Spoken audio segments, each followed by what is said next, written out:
Welcome back. It's still Business Morning right here on Channels Television, and we're having a conversation about the circular economy. Doesn't sound very popular, yeah, but we'll get to the root of it today. Now, let's look at Nigeria's circular economy, at some of the high points of it. There you have it. We see currently, Nigeria's current market size of the waste recycling sector is approximately $40 billion. Can you beat that? 40 billion. The market size is set to hit $100 billion by 2030. That's the same year we want to hit our $1 trillion economy, yeah? Then experts estimate a creation of about 250,000 jobs, waste generation, more than 32 million tons of solid waste annually. Composes food waste about 43%, plastic 15%, paper 7%, and generate about 1.1 million tons of plastic waste annually. Other materials like textiles, wood, and glass make up the rest. Less than 20% of the waste generated is collected through the formal system. And we know right here in Lagos, there's been attempts to help sort waste right. I don't know how far that has gone. And less than 10% of the total waste is recycled. So let's talk about this now with the special advisor to the Lagos State Governor on climate change and circular economy. This is Titilayo Oshodi. Mr. Oshodi, good morning and welcome to the program. Thank you. Thank you for having me. Good morning. I guess we're going to make this a Lagos conversation. I don't have a choice now. Well, we're in Lagos. I know, right? Rightfully so. Yeah, but I mean, there's really no waste. At least that's what they say now. Everything can be recycled, but we have to work on our orientation. And we know that Lagos State has attempted to, starting with sorting waste. I think that's where it starts from, but correct me. Yes. Sort out the waste, and then we now find out what's being used, where it's being... But yes, how far have we gone with dealing with our orientation on dealing with waste and then sorting it as the beginning, foundation of all of this? First and foremost, I think that it's best for us to set the background, and that is that the fact that our future is very, very dependent on sustainability right now. And then our mindset also, we're beginning to look at a conservative estimate of a 1.3 metric tons of waste. That is conservative on a daily in Lagos State. And this is an enormous, it presents an enormous economic opportunity within the value chain of plastics that can be recycled, textiles that can be upcycled, metals that can be remanufactured, you know, even cooking oil that can be repurposed, you know, for aviation. So you will see that over that period, our organic waste is one of the biggest that we can channel into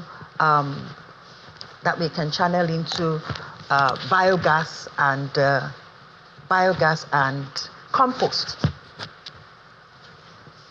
Yeah, composting. And so, you know, we already see this playing out in Lagos because you have said, even in your intro, that circular economy seems to be not so popular. We need to make it popular. We need to make it tangible. People have to be able to relate to it because in some ways we've already started to practice circular economy, but we just are not quite accepting, or we're not quite knowledgeable about it.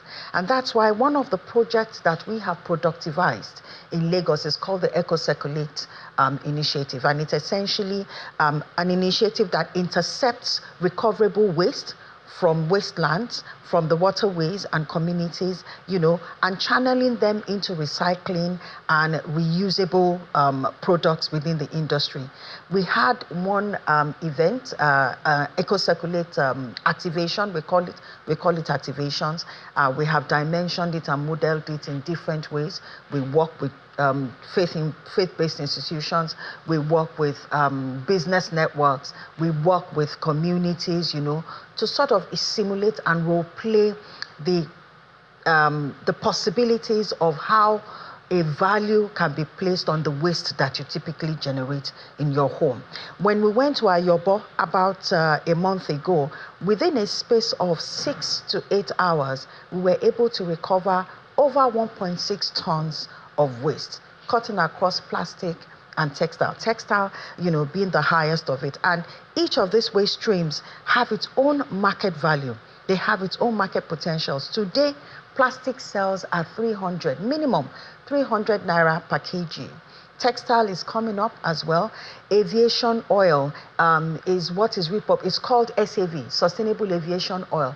It's a cooking oil that is also being used and being repurposed for that. So what it means is that, there are viable economic opportunities, but from the source, we need to start to drive that literacy, that advocacy, so that the homes, the household begin to see that these are tradable items. They're not waste anymore. They're not to be discarded anymore.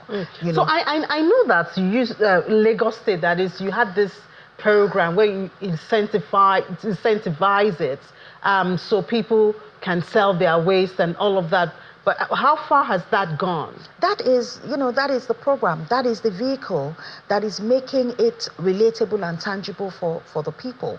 So another thing that we, essentially want to do right now is, because we're already positioning our young businesses who are collectors, in that space, they get to interface directly with the community members, with the household members, so that they can not only engender or, they can propagate the operations of their businesses, but they can also expand, in terms of bringing in more potentials, people who want to run the business, and they can have them positioned in different communities. But is Lagos making enough noise about it? I live in Lagos, and I thought by now that perhaps in my area I would have had someone to come and then we have something sorting, or some kind of noise about, you can actually sell your waste.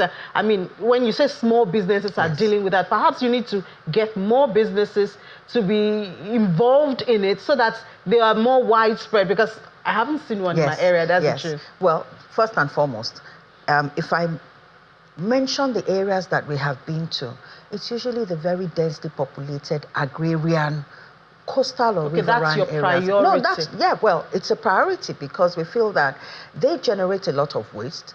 You don't have the PSPs or the collectors or the regulators in those areas as such. So they're the ones, if you find out, Loma always have these platforms where they show the indiscriminate disposal of waste. You will find that it is usually in those nocturnal, those areas where you do not have so many of those trucks that are able to engage with them. So if we're able to prioritize them, and get them to be more useful or more functional with the waste, with their waste disposal, then we can begin to look at those areas that are more middle class oriented or more knowledgeable about what they can do, with their waste, and we can begin to drive that economic development. Because what we're doing essentially is that we're opening up their eyes to the economic propensity that can be generated, in those areas. But also, to answer your question, there's just so much that government can do. We need the hand of the private sector. The Office of Climate Change and Circular Economy have simulated over 6 different projects like that, from trade fair to Badagry to Lekki, Shombotedo, to Ayobo. We're going to Ojokoro. These are budgets that need, to be propagated. We need to be able to proliferate it. And this is where we need the hands of the private sector, because collection hubs have to be established in those areas. Once you incentivize people and they understand that their waste can be exchanged for value, one person will tell the other person. That's why you haven't heard it, because by the time they come into your community and they say, your housemaid or your menial workers are saying, madam, please, when you pack your plastic, just help me put it aside. There is one place where they take and go, and we can get something in return. What will get out? And this is where, the handshake between the public sector and the private sector becomes very, very functional and, instrumental for us. So you're obviously asking for more private sector participation. Absolutely. It's important that we get, that handshake. We need to get more investment, you know, from the private sector. I hope you're making it easy for private sector to come on board. There are pillars. The Lagos State is working, you know, with 3 pillars. You know, we're trying to drive technology and innovation because we want to essentially digitize, you know, the monitoring, the tracking, and the reporting, you know, of waste disposal. We want to be able to, you know, entrench, you know, that climate-friendly behavior. But at the same time, we also want to be able to work with private sector, you know, from investment in commerce and also in, you know, climate finance. The EPR, the Extended Producer's Responsibility, is one of the areas that the private sector also have a mandate to be able to establish their reporting.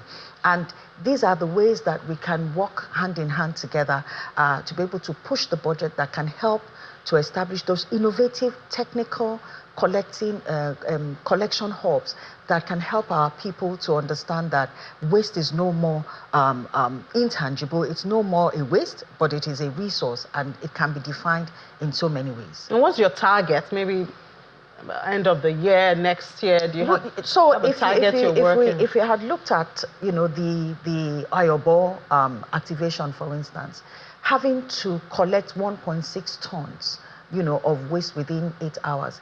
If we look at the cost of carbon that we have captured, that could have landed in the landfills or landed, you know, in the waterways, and you numerize it, you know, into naira and kobo.